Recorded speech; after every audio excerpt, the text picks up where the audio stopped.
네, 말씀 보겠습니다. 마태복음 12장 18절입니다.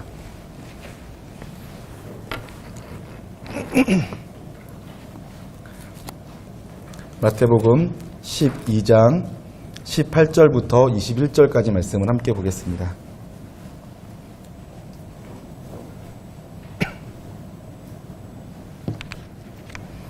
마태복음 12장 18절부터 21절까지 예수님의 메시아직에 대한 예언의 말씀을 예수께서 인용하시는 장면입니다.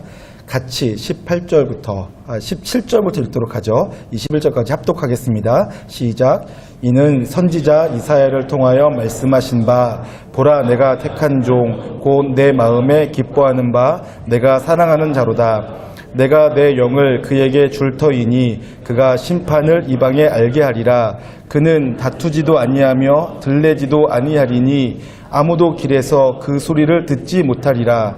상한 갈대를 꺾지 아니하며 꺼져가는 심지를 끄지 아니하기를 심판하여 이길 때까지 하리니 또한 이방들이 그의 이름을 바라리라 함을 이루려 하심이니라. 아멘. 네, 이 말씀을 중심으로 치료자 예수님이라는 제목으로 함께 말씀의 은혜를 나누고자 합니다. 수련회에 참석하신 분들이거나 혹은 복음학교 혹은 생명의 삶을 공부하신 분들은 이제 구원의 두 가지 개념이 있다는 것을 다 아실 거예요. 우리가 구원받았다라고 말할 때에는 이미 얻은 구원이 있고요. 그리고 지금 이루어 가야 할 구원이 있어요. 이미 얻은 구원이란 우리의 신분이 예수님으로 말미암아 구원을 받았다. 그래서 우리는 구원받은 자기 때문에 지금 죽어도 천국 갈 수 있다라는 거예요. 그런데 나는 이미 구원받은 존재이긴 하지만 내 내면 세계, 내 존재의 본질은 죄로 말미암아 아직도 죄인된 습성이 남아 있어요. 그 죄인된 습성, 내 상태, 내 수준이 아직 그 하나님께서 원하시는 수준까지 이르지는 못했어요. 그 수준까지 이루어가는 과정을 성화의 과정이라고 하고요. 성경에서는 너희가 부지런하여 열심을 품고 게으르지 말고 그 구원을 이루어가래요. 두렵고 떨림으로 그 구원을 이루어가래요. 어떤 구원이요? 예수 그리스도의 장성한 분량에까지 이르는 구원이요. 그 얘기는 도덕적으로 윤리적으로 흠없는 삶을 살아라라는 말을 하는 것은 아니에요. 그것이 따라오지만 그것을 요청하는 것은 아니에요. 우리가 더 능력 있고 지혜로워지라고 요청하는 것도 아니에요. 우리가 예수 그리스도 장성한 분량까지 이르게 되면 능력도 구비되어지고 지혜도 생기게 되어지지만 그것을 말하는 것은 아니에요. 그냥 예수님께서 갖고 계셨던 신적인 성품에 우리가 참여하는 삶을 살게 되어지는 거죠. 그렇게 되어질 때 우리가 누리게 되어지는 특혜는 뭐냐 하면 우리 안에 있는 죄책감이 사라지고 두려움이 사라지게 되고요. 수치심이 사라지게 돼요. 그러면서 우리 내면 세계에 있었던 그 죄책감, 두려움, 수치심으로 말미암아 생겨졌던 모든 더러운 것들이, 모든 뒤엉켜버린 것들이, 모든 죄의 오염들이 하나하나 정화되어져 가기 시작해요. 그러면서 우리가 예수 그리스도의 장성한 분량까지 어느덧 다다르게 되는 것이죠. 많은 사람들이 오해하는데 내가 더 열심히 말씀을 읽고 내가 더 열심히 신앙생활하면 내가 더 열심히 도덕적으로 윤리적으로 더 철저하게 살면 내가 예수님의 장성한 분량까지 이룰 수 있다라고 생각하는데 그거는 해보시면 알 테지만 다 거짓말이에요. 아무도 그렇게 해서는 예수님의 분량까지 이룰 수가 없어요. 한 달 혹은 1년 어떤 아주 철저한 사람은 뭐하건 10년 정도는 그렇게 살 수 있을지 모르겠어요. 철저하게 자기 자신을 통제하면서. 그러나 그렇게 통제하며 자기를 괴롭히며 살아가는 순간 자기 영혼은 점점 더 메말라가서 진짜 예수님께서 누리셨던 평강과 기쁨은 다 사라져버려요. 예수님처럼 행동을 할 수 있게 되지만 예수님이 갖고 계셨던 평강과 기쁨이 없어진다고요. 그러니까 진짜가 아니죠. 그러니까 우리가 진짜 예수님처럼 되려고 한다면 내 노력, 내 열심으로 그 자리에 이르게 되는 것이 아니라 내가 하나님의 은혜와 사랑을 받아 누리기 시작할 때 내가 하나님과 친밀한 관계 속에 있으면서 하나님의 은혜와 사랑이 내게 흘러 들어와 내 모든 굶주림이 내 모든 죄책감과 수치심이 하나님 아버지의 사랑으로 해결되어져 갔을 때 그리고 하나님의 사랑이 내 심령을 가득 채워서 내 속에 있던 모든 더러운 것들을 다 몰아내 버렸을 때 그때서야 비로소 내가 내 속에 평강과 기쁨을 유지하면서도 도덕적으로 윤리적으로도 또 능력과 지혜를 구비하여서 예수님의 장성한 분량에까지 이르게 된 삶을 살 수 있게 되어지는 것입니다. 그것을 우리 수준의 구원, 상태의 구원이라고 말하는 거예요. 자, 그래서 우리는 지금 다 구원받은 존재들이에요. 지금 여러분들이 아무리 큰 죄를 저질렀어도 여러분 예수님을 믿고 예수님 안에 거하는 여러분들은 천국 갈 수 있어요. 그것은 분명합니다. 성경이 여러 군데서 알려주고 있어요. 근데 성경은 그 구원에만 만족하지 말고 너희 구원을 두렵고 떨림으로 또 이루어 가라고 하시는데 그 구원은 내 내면의 상태. 그래서 예수님 믿지만 여전히 죄책감, 두려움, 수치심. 그래서 왜곡된 자아상과 또 다 엉클어져 버린 가치관, 혼란스러운 가치관 때문에 올바르지 못한 방향을 향해서 달려가고 있는 그 인생을 바로잡아 줘야 돼요. 그리고 아주 작은 것에도 상처받고 고통스러워하고 아파하고 그러면서 그 상처를 방어하려고 또 다른 사람에게 상처 주면서 살고 있는 인생이 빨리 회복되어야 돼요. 안 그러면 우리는 예수님을 믿고 있지만 여전히 하나님께서 허락해 주신 천국을 누리지 못하는 삶을 살게 되기 때문에 그렇습니다. 우리는 하나님께서 이미 허락하신 천국을 누리며 살아야 되는데 그러려면 우리 신분의 구원, 칭의로만 끝나는 것이 아니라 우리 내면 세계가 치료되어져야지만 돼요. 그것을 위해서 예수님께서 오셔서 십자가 지신 거예요. 우리가 수련회 가기 전까지 로마서를 살폈는데 로마서에 보면 예수님께서 십자가를 통해서 이루신 것을 4가지로 알려주고 있어요. 첫 번째는 예수님 십자가는 제사죠. 예수님께서 속죄 제물, 화목 제물이 되셨어요. 그래서 우리의 죄를 다 대속해 주셨어요. 그래서 이제 우리는 더 이상 우리의 죄 때문에 고민할 필요가 없어요. 그 일로 말미암아 우리는 칭의를 얻게 된 거예요. 우리의 실제 모습은 죄인이지만 법정적으로 죄값이 치러졌기 때문에 예수님으로 인해서 죄값이 치러졌기 때문에 법정적으로 너는 의인이다라고 꽝꽝꽝 하고 선언된 거예요. 그 칭의입니다. 두 번째로 예수님께서 하신 일은 화해이죠. 속죄 제물, 대속 제물이 되실 뿐만 아니라 화목 제물이 되셨어요. 전에 멀리 있던 우리를 하나님과 가깝게 하셨죠. 전에 하나님께 나아갈 수 없던 우리를 하나님께 나아갈 수 있게 하셨죠. 그래서 십자가는 하나님과 우리 사이에 막힌 담을 허물어 버리고 하나님과 우리를 화목하게 만드는 화목이 되어 주셨어요. 십자가는 그래서 우리에게 대속의 은혜를 베풀어 주실 뿐만 아니라 하나님과 우리를 화목하게 하는 은혜를 베풀어 주신 거예요. 세 번째는 뭐죠?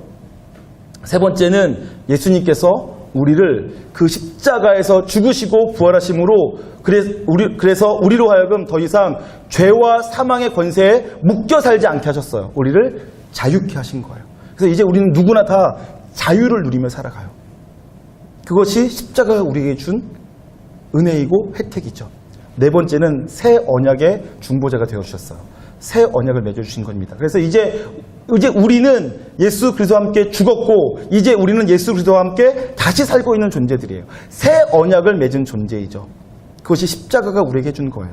자, 이 4가지 로마서가 가르쳐주고 있는 십자가의 은혜가 결국은 우리의 신분은 구원받았지만 더 중요한 우리의 상태의 구원을 위해서 예수님께서 하나님과 우리 사이 막힌 담을 허물어 주셨다. 그래서 하나님께 나아갈 수 있게 하셨다. 그래서 우리는 하나님 앞에 나아가 하나님의 은혜를 구할 수 있게 되었고 하나님의 은혜를 구하면 하나님은 우리에게 하나님의 놀라운 사랑과 은혜를 베풀어 주신다. 그래서 알려주는 거예요. 그리고 하나님께서 우리를 자유케 해주셨죠. 그러면서 우리를 자유케 해주셨다는 얘기는 다른 말로 뭐냐면 그 전에 우리는 종이었는데 이제는 하나님의 자녀가 되었다는 걸 얘기하는 거예요. 그래서 예수들을 믿고 영접하는 자에게는 하나님의 자녀가 되는 권세를 주셨어요. 그래서 우리는 다 누구나 하나님의 자녀가 되어서 하나님 안에서의 자유를 누리게 된 것입니다. 그리고 새 언약의 혜택을 누리게 된 거죠. 다 우리의 상태를 위한 거예요. 그리고 오늘 우리가 읽은 본문에서도 예수님께서 이 땅에 메시아로서 오셔서 무슨 일을 하셨는가를 보여주는데 다만 십자가에서 죽으심으로 우리를 이 땅에서 천국 갈 수 있는 티켓만 주신 데서 끝난 것이 아니라 우리의 상한 갈대와 같은 우리의 존재를 꺼져가는 심지어 같은 우리의 상태를 주님께서 불쌍히 여기시고 궁일이 여기시며 치유하시고 회복하신다는 내용을 담고 있는 것입니다. 한번 다시 말씀을 확인해 보죠. 18절입니다. 보라, 내가 택한 종 곧 내 마음에 기뻐하는 바 내가 사랑하는 자로다. 내가 내 영을 그에게 줄 터이니 그가 심판을 이방에게 알게 하리라. 그는 다투지도 아니하며 들레지도 아니하리니 아무도 길에서 그 소리를 듣지 못하리라. 상한 갈대를 꺾지 아니하며 꺼져가는 심지를 끄지 아니하기를 심판하여 이길 때까지 하리니 또한 이방들이 그의 이름을 바라리라 함을 이루려 하심이니라. 아멘. 주님께서 오셔서 이렇게 하신다라는 거예요. 메시아로서 오셔서 상한 갈대를 꺾지 않으신대요. 여러분, 상한 갈대, 지금은 어떻게 쓰여지는지 모르겠지만 그 당시에 갈대는 아주 약한 풀의 대명사죠. 그런데 그 갈대가 유용한 곳이 있었는데 파피루스를 만들 때예요. 그 갈대는 그래서 파피루스의 재료예요. 그런데 그 갈대가 만약에 꺾여지거나 상했으면 그 갈대는 파피루스의 재료로 쓰일 수가 없어요. 그러니까 그거는 무가치한 갈대가 된 거죠. 원래 무가치했다가 딱 한 가지 용도가 있는데 그것마저도 쓸데가 없어진 거예요. 그러니까 아무짝에 쓸모없는 풀이 상한 갈대인 거죠. 그런데 우리 주님은 그 상한 갈대를 꺾어버리지 아니하신다라는 거예요. 어떻게 하신다고요? 다시 기회를 주세요. 끝까지 인내하세요. 아침마다 새롭게 다시 만나주세요. 다시 우리를 일으켜 세워주시는 것이 우리 주님의 사역이라는 거죠.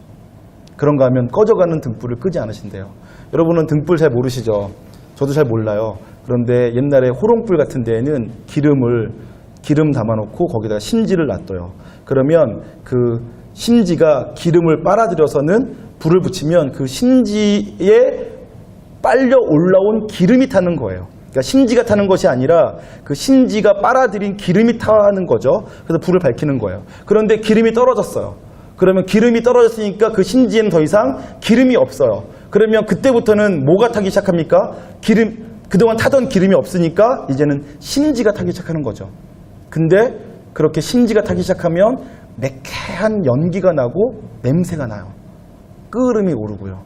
그래서 기름이 떨어져 갈 때에는 불을 꺼버려야 돼요. 그래야지 매캐한 연기와 그다음에 끓음이 안 생기게 되기 때문입니다. 그런데 지금 꺼져가는 등불이에요. 기름이 없다는 얘기예요. 그러면 보통 사람들은 그냥 바로 꺼야 돼요. 꺼야지 더 나빠지지 않으니까. 근데 주님은 어떻게 하신다고 하냐면요. 꺼져가는 등불도 끄지 않겠다라고 선언하시는 거예요. 우리를 향하여서 너희는 지금 꺼져가는 등불과 같아. 내버려두면 냄새만 더 나. 없는 게 차라리 나은 존재들이야. 너희는. 그러나 나는 그런 너희를 절대로 포기하지 않는다. 너희를 버리지 않는다. 난 너희가 여전히 회복되기를 원한다. 이렇게 말씀하시는 것이 우리 주님, 우리 아버지의 마음이신 것입니다. 저는 저와 여러분이 그런 아버지의 마음을 잘 알고 이해하고 우리를 사랑하시되 끝까지 사랑하시는 하나님, 그리고 우리가 제일 처음에 불렀던 찬양처럼 사랑은 여기 있으니 나보다 내가 주님을 찾아간 것이 아니고 나보다 먼저 나를 사랑하셔서 내게 찾아와 나를 구원하신 그 하나님의 사랑을 기억하며 사실 수 있는 저 여러분 되시기를 주님의 이름으로 축원합니다. 여러분, 지난주에 우리가 이 엽서를 나눠드렸어요. 엽서 아직도 없으신 분 혹시 계신가요? 엽서 없으신 분 한번 손 들어보세요.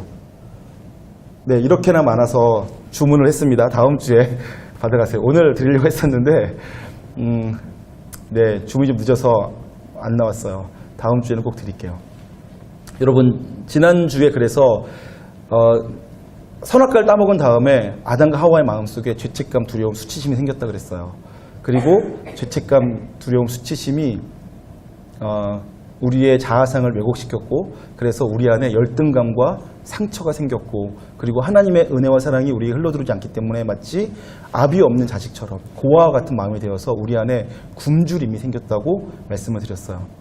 그리고 오늘은 그 굶주림이, 열등감, 굶주림, 상처가 우리 내면 세계에 끼친 나쁜 영향들을 설명 간단하게 해드리고 그것이 어떻게 치유될 수 있는지를 알려드리도록 하겠습니다. 넘겨주세요. 여러분, 우리의 열등감이 굶주림과 결합되어지면 그러면 가치관의 혼란이 와요. 무슨 말이냐 하면 나는 하나님께 사랑받지 못하는 사람이야. 나는 못났어. 나는 아무짝에도 쓸모가 없어. 이런 식의 생각을 하고 있어요. 그런데 나는 굶주려요. 뭐에 굶주리냐면 사랑받고 싶어요. 인정받고 싶어요. 또 좋은 환경에서 살고 싶어요. 사랑과 인정과 돌봄에 굶주려 있어요. 그런데 나는 그런 것들을 누릴 만한 자격이 없어요. 그러니까 나는 어떻게 생각하냐 하면 그래, 내가 사랑받으려면 성공해야 돼 라는 생각을 한단 말이에요. 내가 사랑받으려면 공부를 잘해야 돼. 공부해서 성공해야지 그나마 나 같은 사람도 나도 인정받을 수 있고 좋은 환경에 살 수 있어. 라는 식의 생각을 하게 된단 말이죠. 명예를 가져야 돼. 권력을 가져야 돼. 좀 키도 크고 잘생겨야 돼. 그래야지 사랑받지. 그래야지 인정받지. 그래야지 충분한 돌봄을 받지. 그래야지 어렵지 않게 살지. 이런 식의 생각을 하는 가치관의 혼란이 생긴단 말이에요. 열등감과 굶주림이 결합돼서. 그래서는 그가 사랑받고 싶어서. 원래는 누구에게 받아야 되죠? 하나님께 받아야 될 사랑인데 하나님과 관계가 단절되니까 하나님께로부터 오는 사랑을 경험하지도 못하고 느끼지도 못하고 알지도 못해요. 그러니까 자기가 노력해서 사랑을 받아내려고 해요. 누구에게요? 사람들에게요. 그러니까 노력하는데 공부로 혹은 돈으로 명예로 권세로 무엇이든지 간에 내가 사랑받으려면 필요했던 것을 찾아내서는 그것을 위해서 열심히 노력하는 거죠. 그런데 노력하면 어떤 사람은 성공하기도 하고 어떤 사람은 실패하기도 하죠. 성공한 사람의 케이스는 성공했어요. 그런데 성공하고 보니까 그래서 뭐 좋은 대학하고 또 좋은 직장 들어갔는데 보니까 내가 생각할 때 내가 오를 수 있을 만큼 올랐는데 충분한 사랑을 받지 못하거나 충분한 칭찬을 받지 못하거나 충분한 돌봄을 받지 못하게 돼요. 그러면 속았다는 생각이 들죠. 혹은 충분한 사랑과 돌봄과 인정을 받았는데도 여전히 공허한 자기 마음을 발견하게 돼요. 그런 사람 대한민국에 수없이 많죠. 여러분 그런 소문 들어보셨죠? 높은 지위에 있는 사람들이 자살하는 거, 높은 지위에 있는 사람들이 마약하는 거, 높은 지위에 있는 사람들이 스스로 자기 인생을 불행하게 여기는 거. 허무하게 돼요. 공허함을 느끼게 돼요. 왜요? 그것은 원래 사람에게서 오는 사랑과 인정으로 채워줄 수 있는 성질의 것이 아니기 때문에 그래요. 오직 하나님만이 채워줄 수 있는 사랑과 은혜와 돌봄이기 때문에 그렇습니다. 아무리 좋은 집에 살아도, 아무리 수많은 사람들이 열광하고 환호하고 좋아해줘도, 아무리 큰 사랑을 받아도 그것만으로는 우리 영혼의 본질적인 굶주림이 해결되지를 않아요. 오직 하나님으로만 채워질 수 있기 때문에 그렇습니다. 그래서 그는 성공했으나 허무와 공허를 경험하다가는 그 허무를 다른 걸로 채워볼까 하면서 쾌락에 빠지게 되죠. 술, 담배, 마약, 섹스, 도박 이런 것들로 순간의 쾌락으로라도 자기 인생을 채워가려고 하는 방향으로 가게 되어지고 그러면서 중독에 빠지거나 혹은 정욕에 빠지고 정욕이란 자기 마음대로 사는 거죠. 그냥 내가 옳다고 생각하는 대로만 살아가는 거예요. 하나님을 인정하지 않고 다른 사람 무시하며 그러다가는 결국 거역하고 불신앙하는 데 이르게 되어지다가 고통과 죽음과 파멸로 이르게 되어지는 것입니다. 그런가 하면 반대편에 사람은 죄책감, 두려움, 수치심이 결국은 사람을 발가벗겨진 사람처럼 살게 만들어요. 자기 연약한 속살을 드러내게 되는 거죠. 그래서 상처받아요. 작은 말에도 상처받아요. 뭐 못생겼다고 말 들을 수 있잖아요. 근데 못생겼다는 말 들으면 버럭하고 벌컥하고 또 누군가가 지나가다 인사 안 할 수 있잖아요. 근데 인사 안 했다고 세상을 무시했다고 생각하고 뭐 이러신 분들이 계세요. 뭐 여러분들은 안 그러시겠지만 예민하면 그렇게 된다는 얘기예요. 그런 식으로 상처받고 작은 것에 민감하신 분들이 계실 수 있어요. 그런가 하면 우리 모두는 다 약점이 있죠. 그 상처가 굶주림과 결합하면 이렇게 됩니다. 원망하고 분노하게 돼요. 가슴이 막 아파요. 어떤 일들로 말미암아 가슴이 아파요. 속상해요. 원치 않는 일을 당해서 괴로워요. 그런데 굶주려요. 이렇게 살고 싶지 않은 거죠. 그러니까 네 가지 억압하거나 회피하거나 혹은 덮어두거나 혹은 폭발하죠. 억압은 뭐라고 했습니까? 안 그런 척하는 거예요. 괜찮아 괜찮아 하면서 그냥 웃어버리는 거예요. 사실은 마음 깊은 곳에 이렇게 눌러놓는 거죠. 쌓이고 쌓이고 쌓이고 쌓이다가는 그것이 나중에 쓴뿌리가 돼요. 억압만 하면 실제로 아픈데 안 아프다고 하고 사는 거예요. 자기 자신까지도 속이는 거죠. 실제로 그건 속는 것일 뿐 해결되는 것이 아니에요. 그런가 하면 회피한다고 했죠. 그런 일을 잊어버리려고 하고 도망치는 거예요. 그냥 견뎌내는 거예요. 억지로. 그런 건 폭발하는 사람도 있어요. 그냥 되는 대로 화를 내죠. 되는 대로 그냥 나도 맞 공격해요. 대응적으로 살아가는 거죠. 한 대 맞으면 세 대, 네 대를 때리면서. 그러고서도 분이 안 풀렸다고 하죠. 그런가 하면 어떤 사람은 덮어둬요. 시간이 지나면 해결되겠지. 덮어두는 거예요. 그것들은 다 해결되는 게 아니에요. 그냥 가슴속에 쌓아두는 거죠. 그러면 그 쌓아둔 것은 어떻게 됩니까? 쓴 뿌리가 되는 거예요. 상처가 뿌리를 내려요. 그럼 어떻게 된다고요? 그러면 선택에 영향을 미쳐요. 예를 들어서 어떤 자매가 잘생긴 남자한테 차였어요. 상처를 입은 거예요. 근데 회피하거나 덮어뒀어요. 그때 그거 쓴 뿌리를 내려요. 그러면 그 사람은 선택할 때 어떤 선택을 하게 되냐면 잘생긴 남자만 보면 외면해요. 잘생긴 놈들은 다 똑같아. 쟤도 날 버릴 거야. 라는 식의 선택을 하게 된단 말이에요. 상처는 쓴뿌리가 되고 쓴뿌리는 선택에 영향을 미쳐요. 어려서 제가 외간장을 잘못 먹었어요. 잔칫날이었는데 밖에서 실컷 놀다가 목이 말라서 냉장고를 열고서는 주전자에다가 대고서 입술을 이렇게 벌 꺾고 마셨는데 간장이었던 거야. 엄청 짠 간장. 잔칫날 뭐 이렇게 쓰려고 놨던 간장. 다 토했어요. 그다음에 하루 종일 천장이 빙글빙글 돌더라고요. 그때부터 저는 간장 냄새만 맡아도 가게 하나. 그 간장 냄새가 있잖아요. 간장 냄새. 모르시나 보구나. 그런 게 있어요. 간장 냄새. 저는 그것만 맡아도 지금은 싫어요. 어렸을 때 그 상처 때문에. 그런 게 있다는 거죠. 여러분들도 어린 시절에 받은 상처들이 있을 거예요. 사람에게, 상황에, 인생에, 어떤 사건들에. 그 상처들을 여러분들이 치료하지 않은 채 덮어두고 있으면 그냥 무의식 속으로 밀어 넣어버렸으면 그것은 여러분도 모르게 여러분의 선택에 영향을 끼치고 있는 거예요. 그러니까 여러분들은 지금 자유롭게 선택한다고 하고 있지만 사실은 여러분들은 여러분도 모르게 싫어하는 것들은 피하고 좋아하는 것들을 택하며 살고 있는 거니까 실제로는 자유로운 것이 아니라 여러분 스스로 만들어 오는 한계 안에, 울타리 안에서 그냥 만족하고 살고 있는 거죠. 진짜 자유롭지 않아요. 그런가 하면 그것들을 계속 내버려두면 그것은 상처가, 쓴뿌리가 점점 더 깊어져 견고한 진을 형성하게 돼요. 상처들이 쌓이고 쌓여서 울타리가 되다 나중에는 벽을 이루고 그러다가는 견고한 성곽이 되는 거죠. 그래서 더 이상 자기 인생을 새롭게 할 생각을 하질 않아요. 그냥 인생은 원래 이래 라고 단정 짓고 살아가는 거죠. 하나님에 대해서 더 이상 생각할 필요 없어. 인생이란 다 이럴 수밖에 없어 라고 하면서 그냥 조그만한 우물 속에서 살아가는 삶을 살아가는 거예요. 그래서 아무도 그 우물 속에 들어오지 못하게 하고 아무도 자기를 그 우물 밖으로 꺼내지 못하게 만들고 그 생각 자체가 그렇게 되는 거예요. 그러다가는 결국 다시 정욕, 자기 마음대로, 자기 소견에 옳은 대로만 살아가면서 하나님을 거역하고 불신앙하다가 고통과 죽음과 파멸로 끝나게 되어지는 것이 우리네 인생들이라는 거예요. 우리 내면 세계가 이렇습니다. 더 복잡할 수 있겠지만 단순하게 말하면 이러한 고통들을 우리가 안고 살아간다는 거예요. 그러면 이 문제에서 우리가 어떻게 해결될 수 있느냐? 주님께서는 우리에게 이 문제를 어떻게 해결하게 하시느냐? 지난주에 말씀드린 것처럼 복음밖에는 답이 없어요. 오직 복음이 우리에게 대답이 되는데 로마서 1장 16절에 이렇게 되어 있죠. 내가 복음을 부끄러워하지 아니하노니 이 복음은 모든 믿는 자에게 구원을 주시는 하나님의 능력이 됨이라. 먼저는 헬라인에게요. 그리고 먼저는 유대인에게요. 그리고 헬라인에게로다. 내가 복음을 부끄러워하지 않는데 왜냐하면 이 복음이 모든 믿는 자에게 구원을 주시는 하나님의 능력이 되기 때문이라고 그랬어요. 왜 그렇죠? 복음의 내용이 뭔데요? 하나님이 우리를 사랑하신다는 거예요. 우리는 다 죄인이지만 그런데 하나님은 우리를 끝까지 사랑하신다. 절대로 포기하지 않으신다. 상한 갈대를 꺾지 아니하시는 주님께서, 꺼져가는 심지를 끄지 아니하시는 주님께서 우리를 절대로 포기하지 않으신다. 그것이 바로 복음의 내용이에요. 그 사랑이 우리를 치유합니다.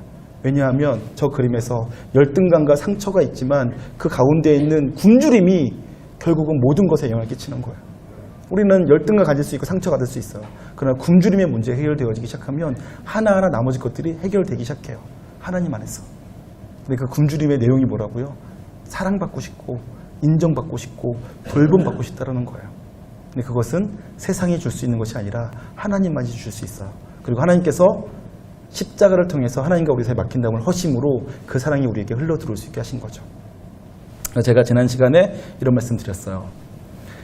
제가 인생에서 가장 어렵고 힘든 시절을 지낼 때 그때 저희 형준이가 태어났어요. 제가 약 2년 가까이를 막노동을 하며 살았어요. 그 중에 한 가지 일은 골프장에서 발레 파킹을 했어요.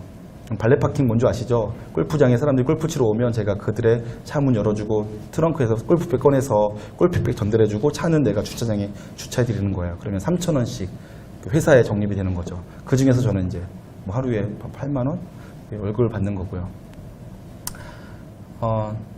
골프는 2부로 되어 있어요. 잘 모르시죠?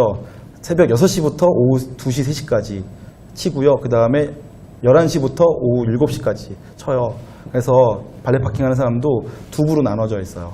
그래서 저는 돈이 급했기 때문에 새벽 5시부터 가서 준비했다가 저녁 7시, 8시 하고, 그 다음에 골프장에서 이제 골프장 안에 식당이 있어요. 그럼 거기서 사람들이 술을 마신단 말이에요. 그러면 음주운전 할 수 없으니까 골프장에서 이제 자기 집까지 대리운전을 불러요. 그럼 제가 대신 해주는 거예요. 대리운전. 거기 무조건 5만 원이에요. 매일 같이 있는 건 아니고, 제가 이제 저녁 7시, 8시까지 거기서 5시부터 8시까지 일한 다음에 혹시 술 드시는 분 중에서 서울로 대리운전 부르시는 분이 있으면 내가 하겠다고 해가지고 그 5만 원 받고 하는 거예요. 그렇게 해서 서울까지 갔다가 집에 들어오면 새벽 1시 뭐 이렇게 되는 삶을 살았어요. 그러니까 기숙사, 달방 같은 거, 여관 달방 같은 거 얻어서 그 방에 뭐 7, 8명씩 자면서 지내는 생활이었죠. 그래서 아까 제가 이렇게 울었나 봐요. 사람 무시하는 거 보면 화가 나는 것 같아요. 네, 그 얘기는 나중에 하고요. 어쨌든 그렇게 지낼 때 저희 형준이가 태어났단 말이에요. 제가 형준이를 볼 수가 없었어요. 깐난아기인데. 그리고 또 주말에는 또 교육전사로 일했으니까 토요일 날만 집에 가가지고 애들 데리고 에버랜드 갔다가, 그리고 토요일날 밤에는 창고방, 짐 쌓아놓은 창고방에서 자고, 주일날이면 교회에서 사역하고 다시 헤어져서 다시 월요일부터 또 골프장에서 발레 파킹하면서 일하고 뭐 이런 생활을 할 때인데, 그러다 보니까 우리 형준이가 아빠를 낯설어 하는 거죠. 아빠로부터 받아야 될 사랑을 못 받았어요. 2년 동안. 그러니까 아이가 전문 용어로 절기 시작했어요. 그래서 4살 때까지 말을 못 하더라고요. 부평중학교 오기 바로 직전까지 말을 못했어요. 그래서 전에 있던 교회에서는 사람들이 다 걱정했어요. 얘 언어 치료 받아야 된다고. 안 그러면 얘 평생 말 못할지도 모른다고. 저도 좀 두렵기도 했어요. 그리고 여기 처음에 왔을 때도 여러분 기억하실지 모르겠지만 우리 뒤에 아빠 엄마 뒤에 숨어만 있었잖아요. 여러분들께 나서지 못하고. 그랬던 아이가 지금은 굉장히 밝아졌어요. 너무 밝아졌죠. 제가 감당 못할 정도로 밝아져가지고 이제는 얘를 어떻게 되나 싶을 정도로 너무 밝아졌는데, 어떻게 치유됐을까요? 하나님으로부터 제가 받았던 훈련을 제가 그대로 저희 아이한테 해줬어요. 그냥 사랑해 주는 거죠. 계속 사랑해 주는 거죠. 볼 때마다 사랑해 주고 할 수 있는 최선을 다해 사랑해 주는 거예요. 그냥 사랑해 줬어요. 그랬더니 그 아이가 잘 자라더라고요. 저는 믿었어요. 뭘 믿었냐면 그 아이를 키우는 것은 하나님이시라고 믿었어요. 다만 내가 그 아이한테 마땅히 해야 될 아빠 역할을 못했기 때문에 문제 생긴 거고, 내가 아빠 역할만 해주면 아이가 잘 클 거라고 제가 믿었어요. 그냥 사랑해 준 거죠. 그랬더니 잘 커주더라고요. 첫째, 둘째, 셋째 다 여러분 보시기 어떨지 모르겠지만 제가 볼 때는 아주 만족스러운 아들들이에요. 저는 제 아들들이 잘 컸다고 생각하고 있어요. 너무 잘 컸죠. 제가 원하는 대로 커졌어요. 그렇게 되기를 바랬던 대로. 그냥 사랑만 해줬더니 하나님께서 그 아이들을 잘 키워주신 거예요. 저는 우리 인생의 유일한 답은 사랑이라고 믿어요. 그 사랑에 대해서 알려주는 게 바로 복음이에요. 하나님이 너희를 사랑하신다. 너희가 아무리 큰 죄인이어도 하나님은 너희를 향해서 여전히 사랑하신다. 너희를 사랑하되 끝까지 사랑하신다. 상한 갈대를 꺾지 않으시는 주님께서, 꺼져가는 등불을 끄지 않으시는 주님께서 너희를 사랑하신다.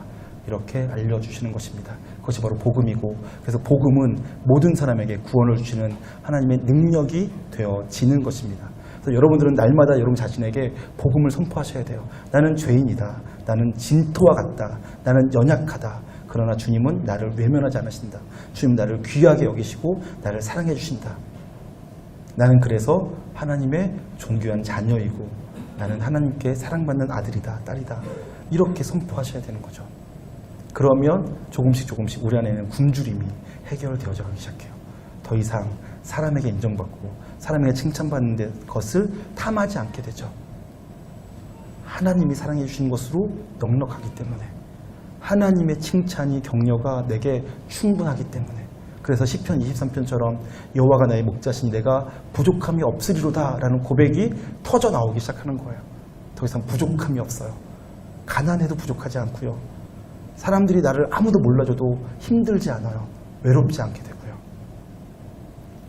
하나님으로 말미암아 그런 사람이 되어지는 것입니다. 그리고 그런 사람을 향하여서 성경은 세상이 감당치 못하는 사람이라는 칭호를 주는 것입니다. 세상 사람들은 다 조금만 유혹하면 넘어지고 조금만 괴롭히면 쓰러지는데 하나님으로 충분한 사람은 돈으로도 명예로도 권세로도 미인계로도 아무것도 넘어가지 않으니까 독방에 가두면 독방에서 하나님과 교제하고 죄수들과 험악한 죄수가 놔두면 죄수들을 변화시켜버리고 죽인다 그러면 순교라고 찬송하니까 감당할 수가 없는 거죠. 그리스도인들을. 저는 저와 여러분이 그러한 그리스도인들 되기를 소망합니다. 복음이 하나님의 사랑이 우리를 그렇게 자라가게 합니다.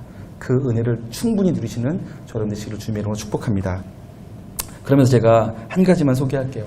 여러분 상처를 입었을 때 하나님께서 우리에게 두 가지 방식으로 처리할 수 있도록 도와주십니다. 상처에 대해서. 첫 번째는 보통은 상처 당하면 대부분의 사람들은 대응해요. 나를 한 대 때리면 나도 한 대 때려요. 건강한 사람을 심리학에서 말하는 건강한 사람은 한 대 맞으면 한 대 때리는 사람이 건강한 사람이에요.